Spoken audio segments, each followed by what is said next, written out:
Hello and welcome to the third English Today Business DVD. In this DVD, you can watch another 4 episodes of our story, On the Job, followed by the business skills section, Win-Win Language.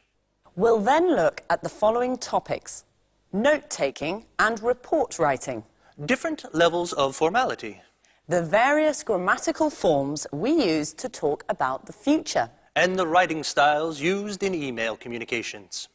Have fun and enjoy your viewing.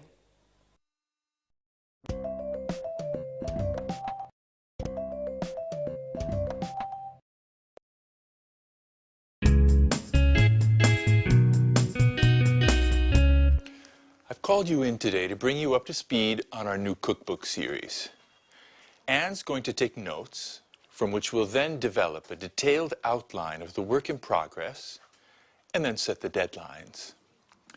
So Gary, which authors have we contacted? We've got in touch with Jones, Bradford, Smith, Fox, and Grant. Unfortunately, we haven't been able to contact Tchaikovsky. I think he's abroad at the moment.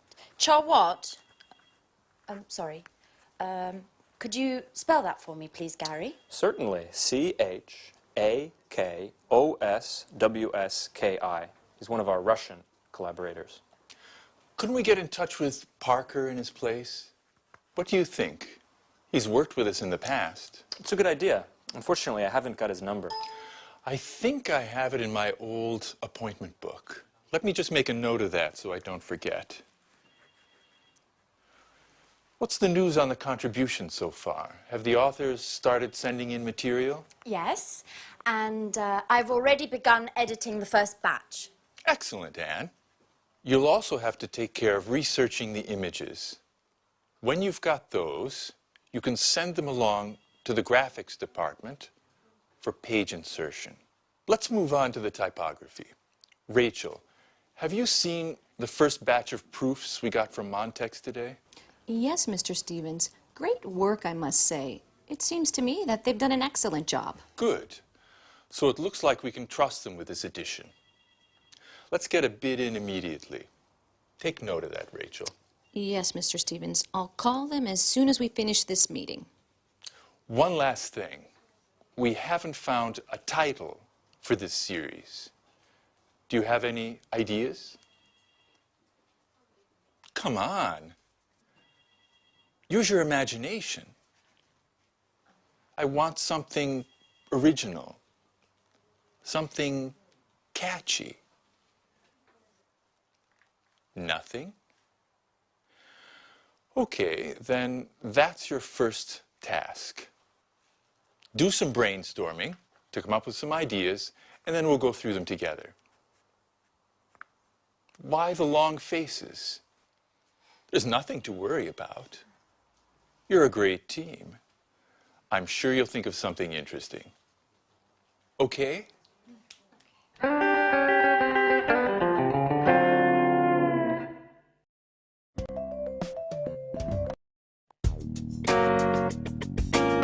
The purpose of today's meeting is to discuss the Smarty marketing campaign.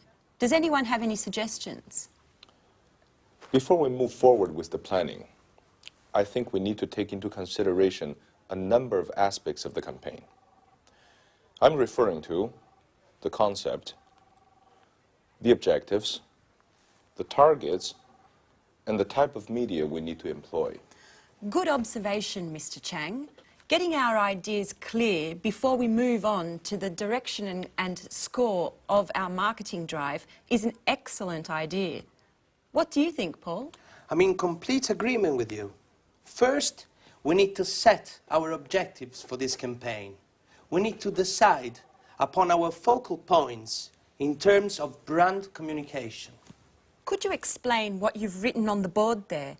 That'll help us understand where you're going with this. Brand awareness rising will help potential clients become familiar with our products and the marketplace we're targeting. In our case, this type of campaign will serve to improve the image of Spectre in the Chinese market. But what about focusing the campaign on the product itself? A product campaign is generally much more focused and serves to meet different objectives. Above all, it can help communicate the unique characteristic of the product to help it stand out in its marketplace. Of course, this can eventually bring positive results to the entire line of products. And in your opinion, what type of campaign best suits our needs? Well, considering that the Chinese market is new for us, I'd choose a campaign focusing on brand awareness with a simple but effective message, such as our company provides sporting goods with a high-tech edge, and then follow up with a successive campaign focusing on the smartie. Are there any comments on Paul's proposal? I'm in complete agreement with him. Great. Would you like to add anything, Paul? Not for the moment. Well, if there are no objections, I'd like to move forward on this. Our next step is to contact a marketing agency. Could you take care of that, Paul? Certainly, Victoria. Well, if there's nothing else, I really need to get going. Oh my goodness, look at the time. You're always busy, aren't you, Mrs. Lee? I think you work too much. Well, actually, I need to go to my son's school play. I promised him that I wouldn't miss it for anything in the world. Well, then get a move on. Children always come before business. What are we doing now? Let's go for lunch.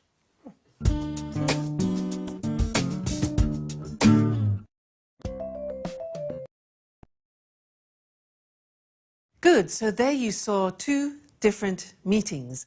And now let's talk about report writing after meetings, because it is important. You have to keep a record of things that happen in meetings. But it's not easy, and people are usually very bored with writing reports. So I want to try and give you a few tips of how to improve your report writing. So let's use the screen. Now, obviously, the first thing is you have to identify the speakers, know exactly who is in the meeting and what their position or job is. Now, the second thing is to write brief summaries of the main points. Now, it's important to keep these brief. For example, Victoria's meeting. Let's think about that. Can you remember the content of that meeting?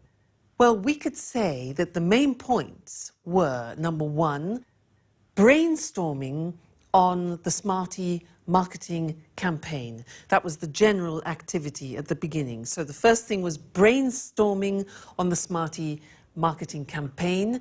Then the next important thing was setting objectives for the future steps. The third thing they talked about was the brand awareness of the campaign for China. That's the third most important thing. And then after, the future plan was contacting the marketing agency. So from that meeting, there were 4 main points to be recorded. Now, try to remember to keep your notes concise so that people can read them quickly. You don't want to have to read pages and pages of reports. There's no time, all right? Keep it concise. Then try to highlight, and this is very important, highlight the decisions made and the conclusions, because that's more important than saying what has been said. We want to know the conclusions, we want to know the decisions taking. And another important thing, probably the most important thing, is the action that is going to have to be taken in the future. So what are the actions to be taken, all right? Then, immediately after the meeting, try and write up your notes as soon as possible, because otherwise you tend to forget, all right? So as soon as possible. Fantastic. Now, how do we organize the report? What's the layout like? Well, it's really quite simple. You have an introduction where you state the relevant old business and also the new business. So that could be your introduction. Then in the main part, you specify the main discussion points of the meeting, as we mentioned before. And then in the conclusion, in the summary, you talk about the decisions and about the actions. So That would be an efficient report, not too long, the most important decisions, the most important conclusions and actions for the future. All right? Now, often in reports, we abbreviate language to make, again, the report shorter. And I want to look at some of those common abbreviations with you now. Look at the screen. E.g. means, for example. I.e. means that is. ETC, very common, is etc. CF, C.F means compare. C or CA means about or approximately. NB means note, take note of this. Approximately. DEPT is department. Which is EXCL, means excluding. IMP dot is important. INCL means including. LTD is limited, often to describe companies. NO is number. P or PP is page or pages. PROBS, P-O-R-B-S, PROBS, problems. RE, with reference to or concerning. REF is reference, just reference. V dot is very, and S/T is something. Now, these are very, very common abbreviations, and you can use them freely in your reports. It shortens the task. All right, so remember, when you're writing reports, keep it short, keep it concise and to the point. Concentrate on the decisions taken, the conclusions, and the plans for future actions. All right? Well, thank you very much, and we'll meet again in the next lesson. Bye.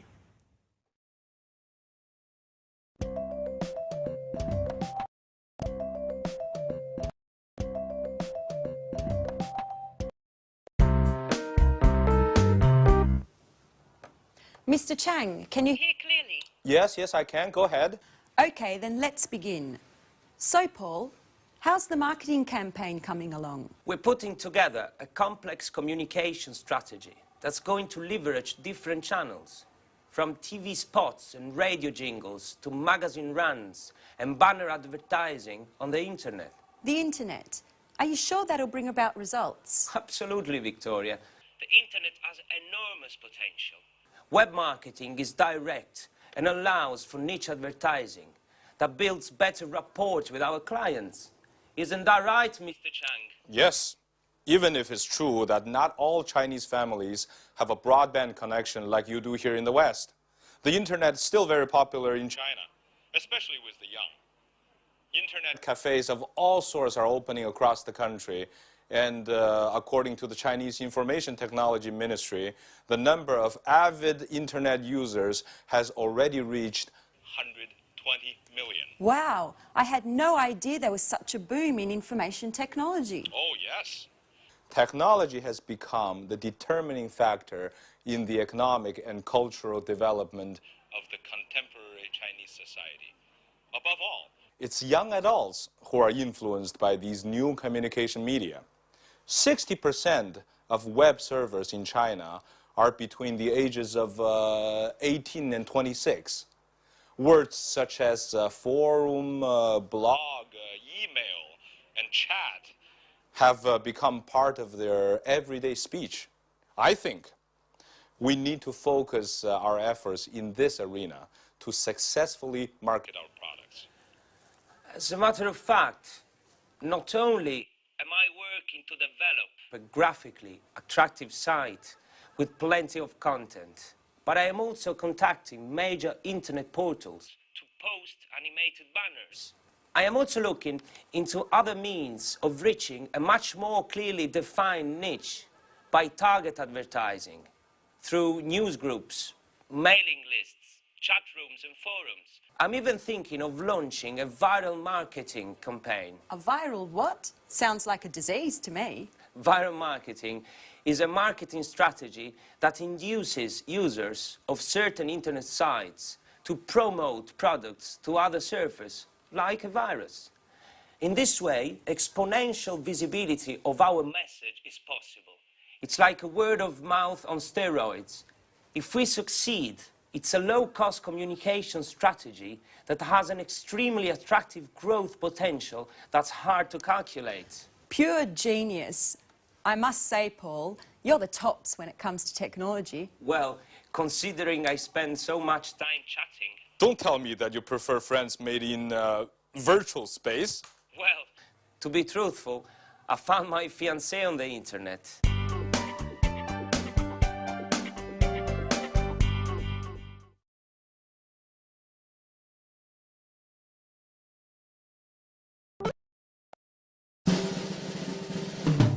Gary, did you get that email problem fixed? Yes, I did. I set up a new account for you. You only have to create a new username and password. How do I do that? I'm hopeless with computers. I know you are. In fact, by now I've lost all hope with you. But you really do need to try to learn. I mean, email and internet are indispensable in this day and age. I know, Gary. You don't ever get tired of repeating that. I must admit, I'm a Luddite. How I miss the days when you wrote letters by hand and visited the library to do research. Everything's changed now. I think I've done well to learn to send and receive emails.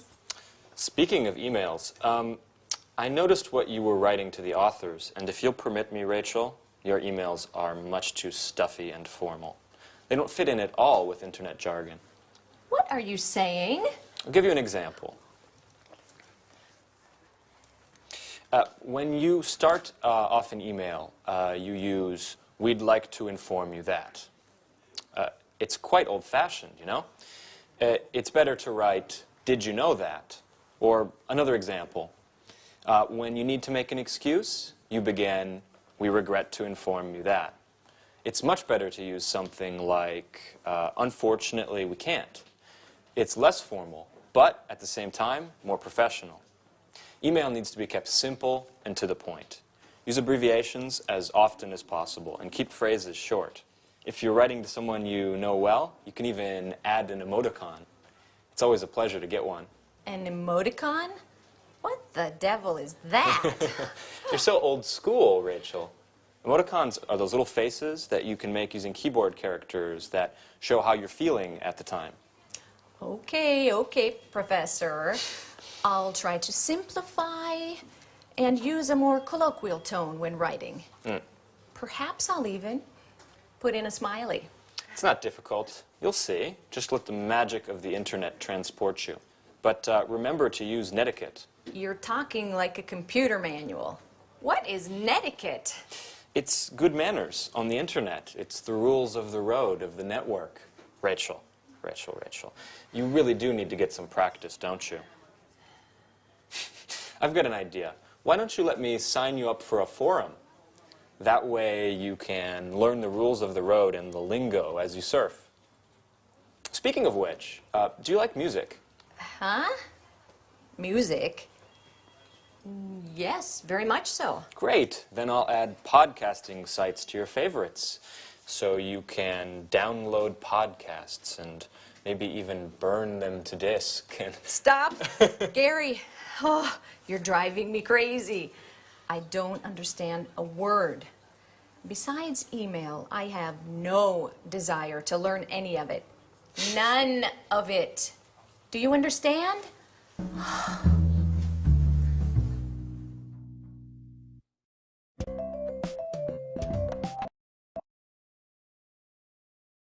Good. Now, before talking about email writing, I want to talk about another concept which we've already looked at before. It's when we use formal and informal language in English, because often you have to choose, and it depends on certain factors in the conversation. So let's look at the screen now to help us with that. Now, one of the first important things to remember when you're choosing either formal or informal language is the function. What do I mean by that? What I mean is, what is the purpose of the conversation? Because if you are asking your boss for a favor, Now that's quite a tricky situation, so you need formal language. But if you are asking a colleague or a friend for help or assistance, then that's a more informal situation, so you need informal language, okay? That's the first thing, the function. And then also the domain. That means what is my position in the conversation? What is my role? What are my rights and responsibilities? Because again, if I am speaking to my boss, then my language will tend to be more formal. If I'm speaking to a subordinate, that my language will then tend to be more informal. All right, but let's look at some examples for you to understand better. Now, the first one is, look at this. Excuse me, do you think it would be possible for me to have a day off next week? Now, do you think it would be possible? That is obviously high register formal language, and the situation is a subordinate asking their boss, do you think it would be possible? The next example is, Tom, could you give me a hand? Now, you can see could you, it's less elaborate language, it's informal, it's probably a situation between two colleagues, so that's informal. What about the next one? Peter, hurry up with that report. That's interesting because hurry up is an imperative, it's asking for specific action, so in this case it's probably a boss talking to his or her subordinate. Okay? So formal, informal. And in the second scene, where there was Gary and Rachel, Gary was trying to make Rachel use less formal language. And in fact, the examples were these. She wrote initially, we'd like to inform you that. Now that's very formal in English.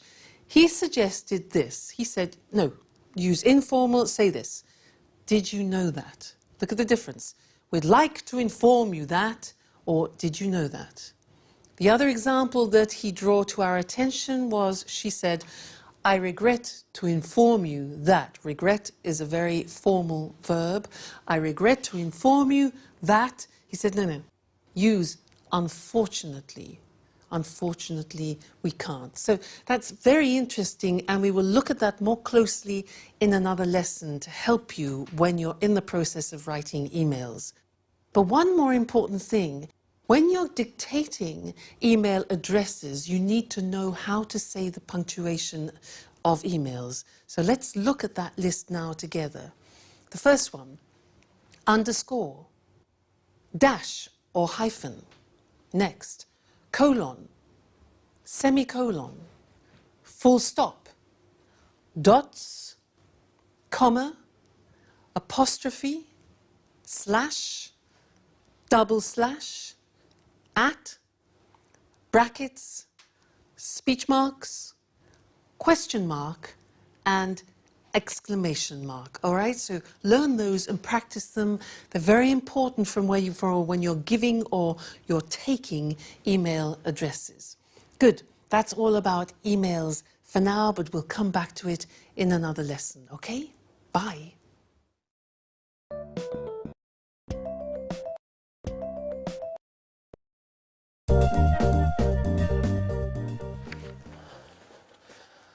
Hi, Victoria. Hi, Paul.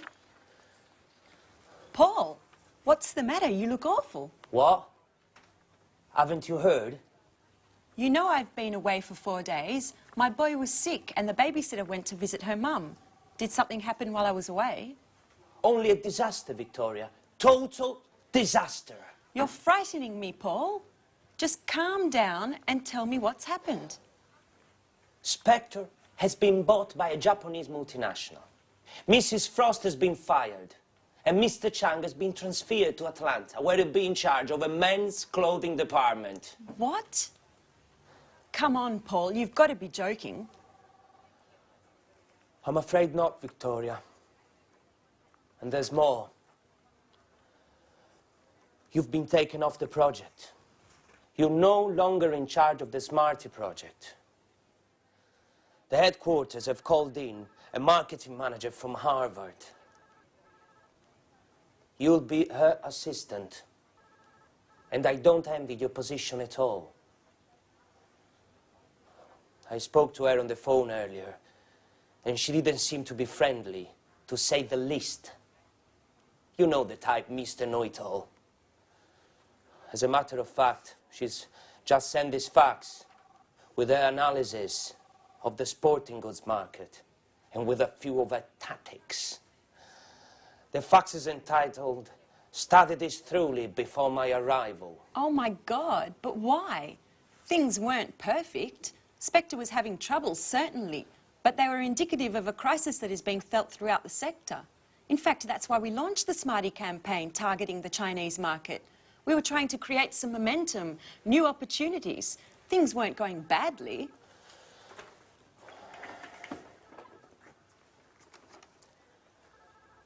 To start with, no. But then, the current negative trends were felt in this area as well. Low salaries were eroding consumer confidence, forcing us to raise prices to keep profits up. Add to that, the competition that literally beat us over the head. It's very difficult to compete in a market where raw materials and labor costs are so low. The final result was an excellent, high-quality product that was priced out of the market, which prevented us from competing. I know, but we were creating a niche market for ourselves. Yes, but the revenues were too marginal. In any case, we'll get the details at the meeting this afternoon. Mrs. Frost and Mr. Chang will be there. And possibly even our new boss, Helen Collins. Speaking of which, here is her outline. Make sure you study it well.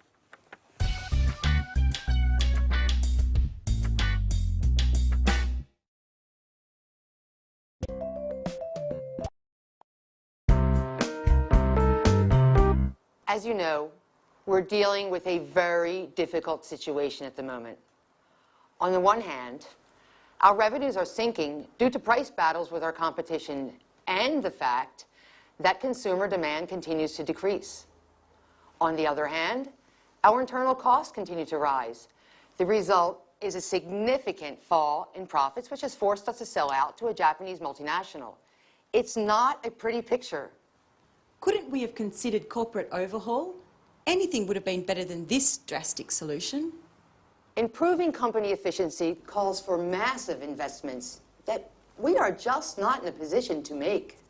And with our books in the red, we couldn't move forward with these investments, not to mention the personnel cuts we would have had to endure. Believe me, Mrs. Lee, before we went ahead with the sales of Spectre to the Makiko Group, we took a number of other solutions into consideration. Unfortunately, none of these provided the answer. And what about the Makiko Group? How do they intend to resolve this current crisis? Makiko has already reorganized a number of firms in the past and therefore possesses the appropriate know-how. I do know that they plan to put a major restructuring of the company into action, from A to Z, corporate workflow and bookkeeping, management, sales and logistics, to name a few. Above and beyond that, they intend to introduce new direct marketing techniques to improve consumer satisfaction and improve corporate visibility in the marketplace. And how? What is the winning strategy? I don't know exactly, but I believe they want to create incentives through promotional strategies.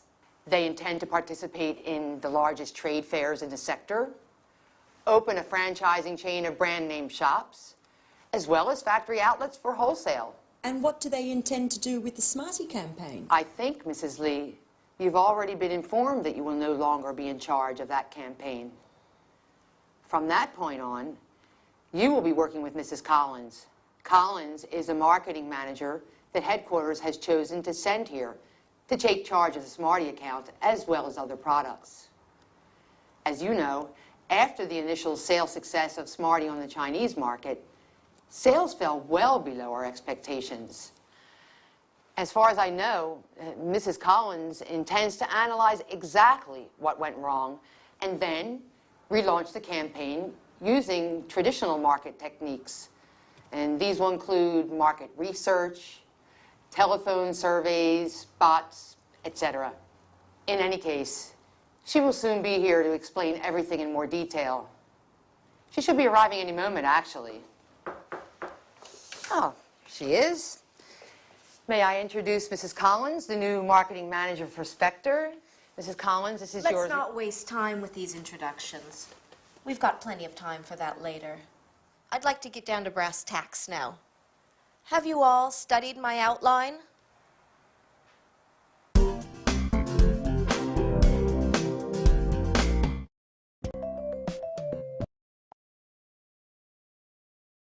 Well, that was pretty dramatic news, wasn't it? Big changes for the future. And in fact, that's what I want to look at right now with you, the future, and the different ways of expressing the future. Let's call on the screen to help us do that. Now, a lot of people think that in English, to describe the future, we use will. Well, that's true up to a point. But there are many other ways of expressing the future, depending on the type of possibility in the future that you want to talk about. So let's look at the examples. If you think that something could happen 40%, the possibility is 40%, you wouldn't use will. You would use these verbs. You could say, for example, this could, this may, or this might happen. Or this could, may, might not, the negative, create a problem. You see, these verbs here, could, may, and might, express 40% possibility of something happening in the future. Okay? Let's increase the possibility to 80%, and we need to change the verb. So the example would be, this shouldn't create a problem. So should expresses more 80% of possibility. Now there's another very interesting way of expressing this 80% of possibility. Maybe you don't know it. It's this. This is likely to create a problem. Now likely means probable. So this is likely to create a problem. The verb to be plus likely. Now if it's the negative form, we would say this is unlikely to create a problem. All right? Important, you'll hear it a lot describing future possibility. Then if you want to make a very strong prediction for the future, so we're talking about 100% possibility, that's when we use will, because we relate it to a strong prediction. And the examples are, this will create a problem. The negative would be, no, this won't particularly create a problem. Okay, this will and this won't create a problem. And in fact, in the video episode that we heard, the example that Paul said was, you'll be working with Mrs. Frost. That's what he said to Victoria. You'll be working with Mrs. Frost because that's a strong prediction. All right, so that's interesting. Different ways of expressing future possibility. Could, may, might, 40%. Should, likely, unlikely to, 80%. And then will for 100% prediction. Okay, so that's all we have to say for the time being on the future. Remember, different ways of expressing the future. Okay, that's the end of this lesson, and I look forward to seeing you again in the next one. Bye.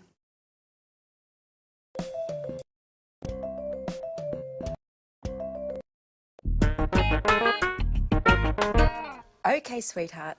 And remember, do all your homework, and then you can watch those cartoons you like so much on TV. I better get going then. Okay, bye. You do know, don't you, Mrs. Lee, that personal calls are not allowed during working hours? It was just a short call, Mrs. Collins. I was just checking in on my son. Don't you have any children? I do not. I don't care for children. Now let's get back to work. We've already wasted too much time with the small talk. Mrs. Lee, from now on, you'll be in charge of all the email correspondence we receive from our website. Keep in mind that I expect satisfactory replies. Specifically, do not try to argue with anyone. Just come up with results. Invent something. We have to win our customers' trust. They have to know we can satisfy any desire they may have, even if we can't. But, Mrs. Collins, I've never been responsible for responding to clients' emails. Our personnel in customer service usually take care of that. I don't care how things were done in the past. Today we're off to a new start, and you'll take care of the tasks that I assign you. Have I made myself perfectly clear? I do not like to be challenged. Oh, by the way, Mrs. Lee, speaking of email, you'll soon be receiving your work schedule for next week. Goodbye.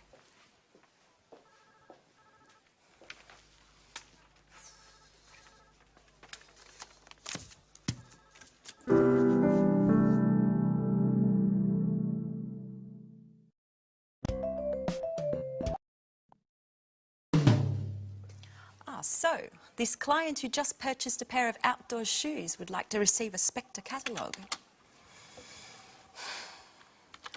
Dear client, first of all, congratulations on your purchase. In exchange, would it be possible for you to spend 5 minutes at our company website completing a customer satisfaction survey?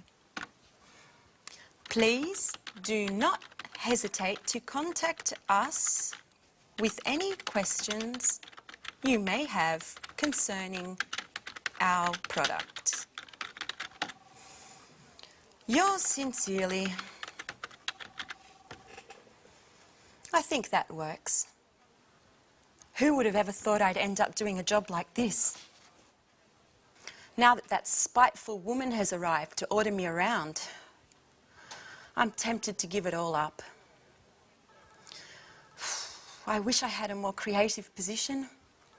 Writing, now that's my true passion in life. Ah, an email from Mrs. Collins. Mrs. Lee, attached you will find your work schedule for next week. Don't forget to keep this in mind at all times. I do not want any more time wasting. She manages to be a royal pain even when writing an email. I don't think I'm going to hold up for much longer. Another email? What the hell does she want this time? Ah, no, it's from Mr. Chang. Dear Victoria, before leaving, I wanted to send my regards.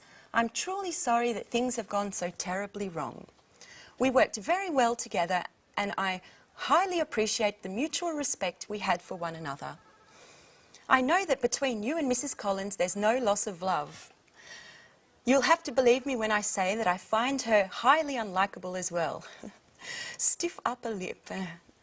You're an asset to this company and I'm sure you'll do very well. It's been a great pleasure knowing you and please keep in touch. Let me give you one last piece of advice. In China, when we are sad or angry, we have a way of relaxing which always works. We close our eyes and have a good laugh. Try it and you'll see that it works. Ah, Mr. Chang, I'm going to miss you. He really was a nice person to have around. Let's try his method.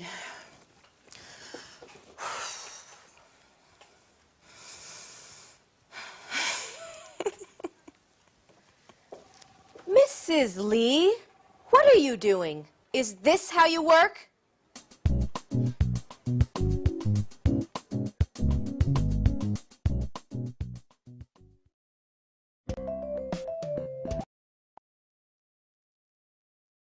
Emails, emails, emails. And that's what we're going to talk about now. Because when you're writing emails, you need the flexibility to be able to move from a formal style of writing to an informal style of writing. Because if you're writing, for example, to new customers, new contacts, to your superiors, where there's a distant relationship, then you need to use formal language. If you're talking to colleagues and friends, with people with whom you have a well-established relationship, then you can use informal language. But you need to be able to move from one to the other with ease, and it's not so simple.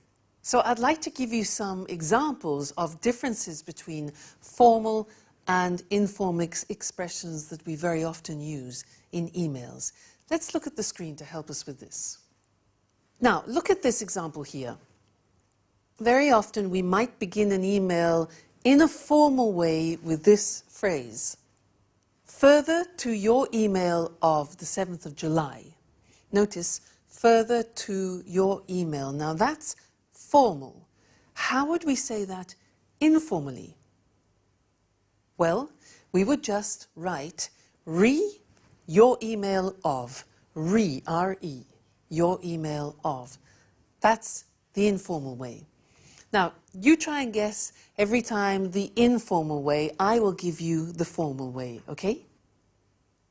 I apologize for not answering, but... You see, that's very formal. I apologize for not answering the gerund, but... What's the way of saying that in an informal situation? Yeah, you could say just simply, sorry I didn't answer, but. All right? Sorry I didn't answer, but. Next one. I'm writing with regard to the invoice of blah, blah, blah. I'm writing with regard to. How can you make that informal? Okay, we could say something like just a note about invoice 7, for example. Just a note about. That's informal. Next one. I'm delighted to tell you that we won, for example, the business. I'm delighted to tell you is formal. Informal? You could say just simply, good news. We won the contract. All right? Good news. Next one. Again, very, very formal. I regret to inform you that we... I regret to inform you that. That's a formal verb, regret. What can you say informally? Just simply, unfortunately. Unfortunately, we lost the business. Okay, so you can see the difference. Very often the informal is much shorter and more concise and more familiar, obviously. Next one. Please find attached. Now that's when you're sending documents. The formal way usually is, please find attached documents, blah, blah, blah, blah, blah. Informally, yes, you could say, I've attached the following documents, blah, blah, blah, blah, blah. All right, next one. I'd be grateful if you could. Now, here are 3 typically formal expressions that we use very often in emails. Listen to these. I'd be grateful if you could. I wonder if you could. I wonder means it's a thinking process. Do you think you could? Now, English is full of very polite language, and that's an example. How can you make those less formal? Yeah, simply by saying, please could you, or please can you, right? Next one. Do not hesitate to contact me should you need any further information. Now that is a classic phrase that we use in emails. Do not hesitate to contact me should you need any further information. It's formal. How do you make it informal? Well, we could say, let me know if you need anything else. Quite simply, let me know if you need anything else. All right? Next one. At the end, often, of emails, you could say, I'll inform you on any developments. I'll inform you on any developments. Let's make that informal. We can say, I'll keep you posted. I'll keep you posted, which is an unusual expression. To keep someone posted, you need to learn it by heart, okay? And the last one, again, is a classic phrase. I'm looking forward to seeing you soon. I'm looking forward to seeing you soon. Informally could be just see you soon. Best wishes. All right? Good. So I hope that helps you be able to expand your repertoire of formal and informal language, because it's important for you to give the right impression when you're writing. Good. So that's all for now about emails, and see you again in the next lesson. Bye.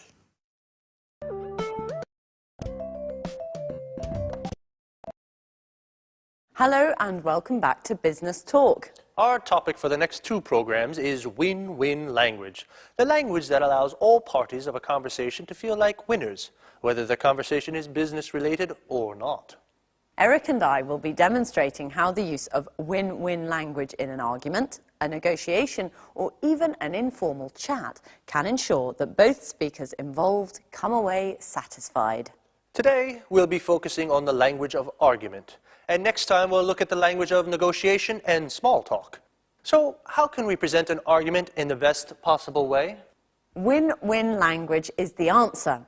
When you make a business proposal or a request, you win your case.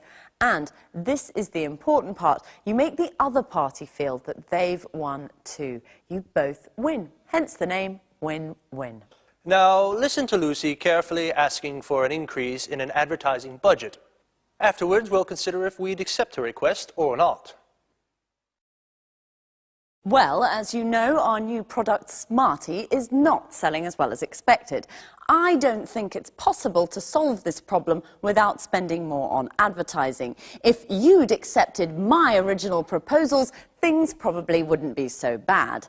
I think the product is good, but if you don't increase my advertising budget, there's no way that Smarty will be successful. I'm asking for an increase of at least 15%. If I'd had this money last year, I could have organised a much more effective campaign. I can't produce great results without the necessary resources.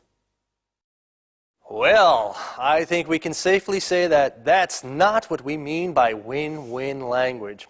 I know I'd be reluctant to agree to a request presented that way. Well, you'd be absolutely right, because I didn't mention any of the benefits of my proposal. I didn't use any facts to support my case, and my attitude was very negative.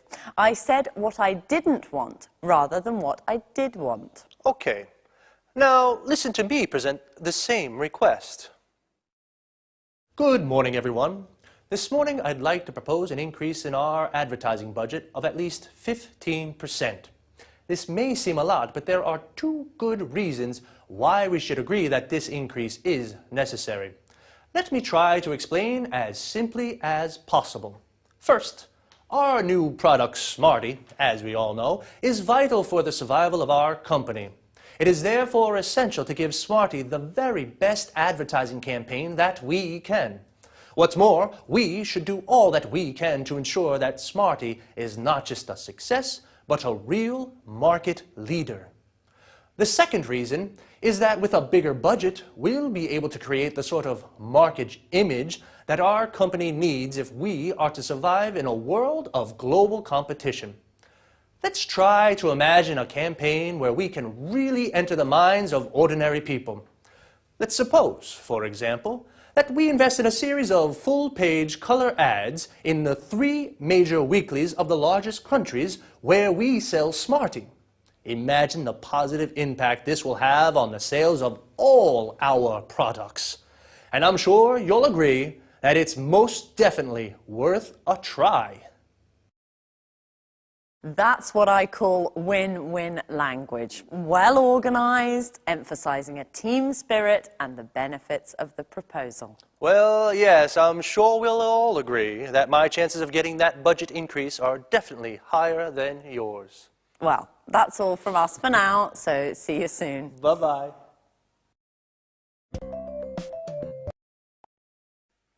Now, let's take a closer look at exactly why my request was more convincing than Lucy's.